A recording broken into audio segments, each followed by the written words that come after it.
United airlines நிறுவன ஊழியர்கள் பயணி ஒருவரை தரதரவென இழுத்து விமானத்திலிருந்து வெளியேற்றிய வீடியோ இணையத்தில் வைரலாகி கடும் கண்டனத்துக்குள்ளாகி வருகிறது. யுனைடெட் ஏர்லைன்ஸ் நிறுவனத்திற்கு சொந்தமான விமானம் சிகாகோவிலிருந்து புறப்பட தயாராக இருந்தது.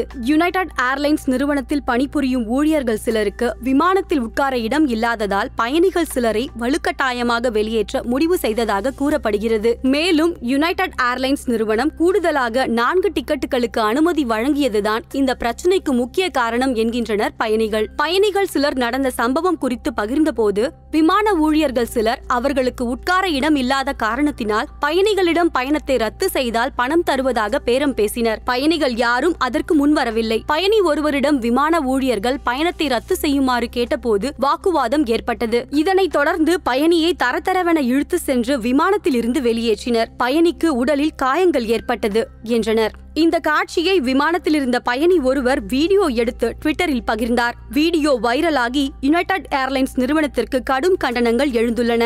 அந்நிறுவனம் தரப்பில் நடந்த சம்பவத்துக்காக மன்னிப்பு கேட்கப்பட்டுள்ளது. இந்த சம்பவத்திற்கு மன்னிப்பு கோரினால் மட்டும் போதாது, ஊழியர்கள் கடுமையாக தண்டிக்கப்பட வேண்டும் என்று நெட்டிசன்ஸ் வலியுறுத்தி வருகின்றனர். மேலும் இதுபோன்ற செய்திகளை தெரிந்து கொள்ள சுட சுட சேனலை சப்ஸ்கிரைப் செய்யுங்கள்.